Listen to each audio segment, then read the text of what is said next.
రక్షణ గుర్తుగా ఉంది, ప్రత్యేకత గుర్తుగా ఉంది. లోకము తీరుగా నువ్వు ప్రవర్తించకూడదు, లోక పద్ధతుల్లో నువ్వు వెళ్ళకూడదు, లోక ఆలోచనలో నువ్వు వెళ్ళకూడదు. నీకు సమస్య వచ్చినప్పుడు వారిలాగా వీరిలాగా పిచ్చి పట్టినట్టు ప్రవర్తిస్తూ నచ్చినట్టు ప్రవర్తిస్తుంటే ఏది నీ విశ్వాసము, ఏది నీ భక్తి?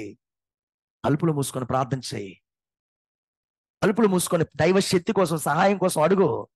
తలుపులు మూసుకొని నీ మార్గం నాకు స్పష్టంగా చూపించు, నా భవిష్యత్తు కోసం నువ్వు నాకు చూపించు ప్రభువా, నాకే ఎందుకు ఈ సమస్య వచ్చిందని దేవుణ్ణి అడుగు. ఆయన మౌనంగా ఉంటాడనుకుంటావా? కాదు, ఆయన మాట్లాడే దేవుడు. ఒక తల్లి ఒకరిని ఆదరించినట్టు నేను మిమ్మల్ని ఆదరిస్తానని చెప్పిన దేవుడు. ఆలోచన చేస్తున్నావా? ఆలోచన చేస్తున్నావా? ఈరోజు ప్రత్యేకత, తలుపులు మూసుకునుట, సపరేషన్. నువ్వు లోకాన్ని గాని, లోక పద్ధతులు గాని, లోక ఆలోచనలు గాని, లోకం ప్రవర్తిస్తున్న తీరు ప్రకారం ఉండడానికి వీల్లేదు. లోకం వేరే, నువ్వు వేరే.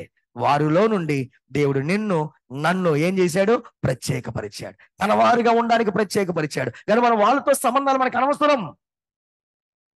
వారు ప్రవర్తించినట్టు బోర్న విలిపించి, గుండె బాదుకొని, నెత్తికి తల కొట్టుకొని, నెత్తి కొట్టుకుంటూ, గోడ గుద్దుకుంటూ, పిచ్చిదాల్లా, పిచ్చి వాళ్ళలాగా ఇంకా ఇంకా ఇంకా ఇంకా కూరుకుపోతున్నావు. లే, నువ్వు పడి ఉన్న స్థితిలో లే. ఇప్పుడు నువ్వు పడి ఉన్న స్థితిలో విడుదల పొందుకో. యేసే నీతో మాట్లాడుతున్నాడు. ఈ రోజు నువ్వు దుఃఖముకురాలై ఉండుట దేవుని చిత్తము కాదు. ఈ రోజు నువ్వు దుఃఖముతో ఉండడం దేవుని చిత్తము కాదు. పరిశుద్ధాత్మ దేవుడు మాట్లాడుతున్నాడు. నువ్వు దేవుని సన్నిధిలో, దేవుని ఆత్మతో నింపబడు. లోకం నుండి ప్రత్యేకపరచబడు. దేవుని సన్నిధిలో ఆనందాన్ని వెతుకో. లోకములో ఉన్న వానికంటే నీ దేవుడు గొప్పవాడు. నీ పక్షాన్ని అధికమైన గొప్ప కార్యాలు ఆయన చేస్తాడు, నమ్మండి. కనుక సమస్య రావడానికి, సమస్య నుండి బయటపడడానికి ఒక భక్తి పరులు చూపిస్తున్న 5వ గొప్ప విషయం ఏమిటంటే ప్రత్యేకముగా ఉండాలి. లోకస్తుల్లాగా మనం ప్రవర్తించడం దేవుని చిత్తమో కాదు.